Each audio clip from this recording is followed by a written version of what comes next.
Ao anatiny izay fatapatapahan-jiro lava izay moa dia maro ireo olona izay nanio ny heviny manoloana izay toy ny mpanakanto Josmena Makoa izay nilaza mazava tsara ny tsy fahafaliny manoloana an'izay fatapahan-jiro lava izay.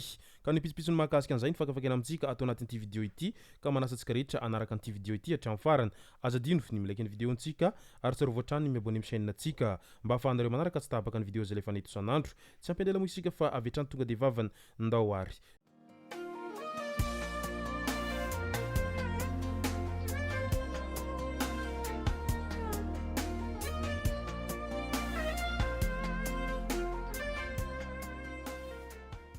Ny tonga tsy miarahaba hono namantesitra ka dia faly miarahaba isika rehetra mpanaraka tsy tapaka an'ity chaîne ity tenako amin'ity androandroany ity araka n'izay efa natsipiko zay dia ny mahakasika ny resaka jiro sy rano tapaka lava ao Antananarivo hatrany no tena mimpanantsika atao anatin'ity vidéo ity. Fa milohan'izay dia andao aloha resantsika ireto tsara ho fantatra manaraka ireto. Famonona ny sinomy anadahy teny 67 hektara lonilony no namonoana ireto mpiasa roa lahy ireto izy ireo. Voasampitry ny pôlisy izay misahana ny heloka bevava teny Anosy ny sabotsy 20 septambra 2024 lasa teo ireo lehilahy roa izay samy mpiasa tao amin'ny Veni 67 hektara. Izy ireo izay voarohorohy ho namonina hafaty ireo teratany sinoa mianadahy izay tompony trano fisakafoanana io. Raha tsy hivina 20 septambra 2024 no nahitana ireo razana roa tao amin'ilay trano fisakafoanana ihany. Niaiky ny heloka vitany izy roa lahy ka ny fangalarana ny vola tao an-tsena ny ampy ny lonilony izay nisy teo amin'izy ireo sy ny mpampiasa azy no antony izao fihetsika izao. Watolotry ny fampanaovana izy roa lahy ireo rehefa vita ny famotorana sy ny savaranon'andro izay ataon'ny pôlisy amin'izy reto. Tena efa ratsy ny tany amin'izao fotoana izao ary mbelamelo hatrany fa matetika ny mpiasanao ihany no mety hamonanao ao anatin'izay lonilony sy ny disadisa izay miteraka fahabibiana izay. Andao am'izay resaka sika mahakasika ny filonan-kevitry n'ireo olona isan-karazany manoloana an'izay fihetsiketsehana izay misy manerana ny nosy amin'izao fotoana izao. Resaka ohatra zao ny mpanakanto Ambondrona dia tsy mety ny makantsy antena hoy ny tarika Ambondrona raha naneho ny heviny manoloana ny fandrobana izay misy etsiroa. Mifampitaiza amin'ny tsara ho soa iombonana foana isika ho izy ireo hatrany. Ankoatra ny kajikajy maloto samihafa dia raha sanatria misy manararaotra naka ny tsy antsika anatin'izao dia avereny malaky fa tsy mety izany fa halatra foana no anarany ary asa fiveloman'ny mpiarabelona ary ho sahirana amin'ireny ianareo izy ireo hatrany. Raha misy ny mivarotra entana tsy misy taratasy sy tsy fantam-piaviana amintsika dia aleo tsy mandray akory ninona ny antony. Namany mpangalatra foana koa isika raha toa ka mandray an'izy ireny ka mety ho sahirana ianareo amin'ny farany. Mampahery ireo niaramboina rehetra tamin'ity rotaka ity. Mankahery ireo mpandraharaha rehetra niara-ny fandrobana sy fanararaotana ihany koa ary miondrika aminareo. Mankahery ho an'ireo zay niaramboina sy ireo zay namoiny havana manjakaiza ihany koa tao anatin'izao raharaha rotaka mahery vaika izao. Ino zao ny fampafantarana avy tany amin'ny tarika Ambondrona manoloana an'izay rotaka izay misy etsiroa izay.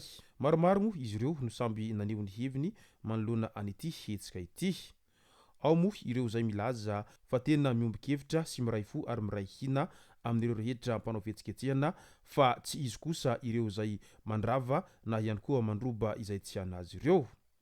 Raisitsika ohatra zao ny mpanakanto Josmena Makoa dia nilaza mazava tsara izy fa tena miray fo sy miray hina amin'ireo rehetra izay manao fitakina satria mba maharary azy ihany koa ny marary ny rehetra manoloana an'izao olany delestage lava izay tsy misy fiafarana izao ary eo ihany koa ny olany tsy fandripahalemana izay tena mampikaikaiky ny vahoaka ny Toamasina tato ato zay nefa dia mangany fotsiny izany ary mbola tsy nahitam-baholana izany resaka delestage sy ny tsy fandripahalemana any an-toerana izany mandraky tiany androany na dia efa mandeha tsiroa aza ny resaka izay ataon'ireo mpitondra fanjakana amin'ny fampantenana an'ireo vahoaka eny fotony sy ny manerana ny nosy amin'izay hoe hamaha ny olany delestage efa tao anatin'ny 5 taona be izao nefa dia mbola tsy nivaly foana izany olany delestage izay efa nampitarena ny vahoaka maro tao anatin'ny fotoana maro izay.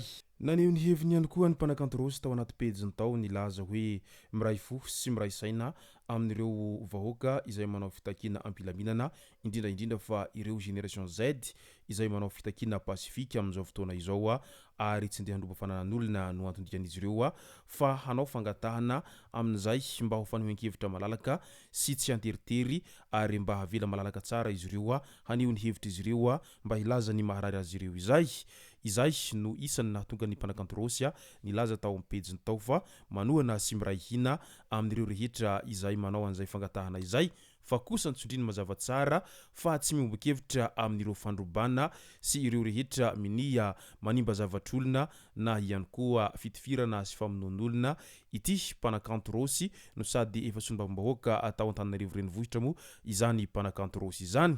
Nanao antsoavo ihany koa izy amin'ireo mpitandriny filaminana mba hanaramaso tsara io hetsika io indrindra fa mba hanaramaso tsara ireo rehetra izay minia mandroba sy manararaotra io tolona io ka hanao zavatra hafahafa ka hanimba io fihetsiketseham-bahoaka io na ihany koa te handoto rano ao anatin'izay fihetsiketseham-bahoaka izay mitady ny rariny sy ny hitsiny ary ihany koa mitaraina ny maharary azy ireo izay. Tsara ho marihana hatrany araka izany fa tena tsy rariny sy tsy ekena ireny fandrobana fananan'olona izay tsy misy idirany resaka politika ireny ary tsy iren'olona izay lasibatry ny fandrobana ireny akory no mahatonga ny jiro tapatapaka io fa tokony ireo zay tompona andraikitra no iresahantsika satria izay raha teo moa no foto-kevitra izay nijorona ka nahatonga izao fangatahana sy fidinana an-dalambe izay tena nahavory maro dia maro izao. Nahasarika ny mpanara-baovao ihany koa moa ny fanehoan-kevitra izay nataon'ny Rossi tao anatin'ny pejiny tao ny amin'ny fanontaniana izay napetrany ny amin'ny hoe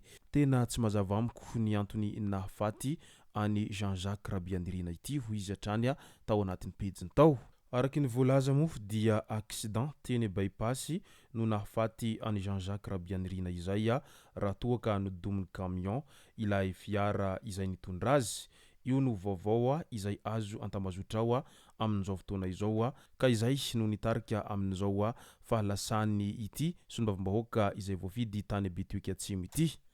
Mandeha ihany koa moa ny resaka etsero ny amin'izay resaka politika izay ka maro sahady ireo olona izay samy maneho ny heviny ny amin'ny hoe sode mba misy ambadika politika ara no nahatonga an'izay loza famovoizana izay nahazo azy zay. Io moa zany tsy idirantsika lalina loatra ny amin'izay fa aleo ny tantara no hitsara ary izy ihany koa ny mahafantatra ny marina sy diso rehetra amin'ny zavatra mandalo sy ianany zanak'olombelona eto ambonin'ny tany.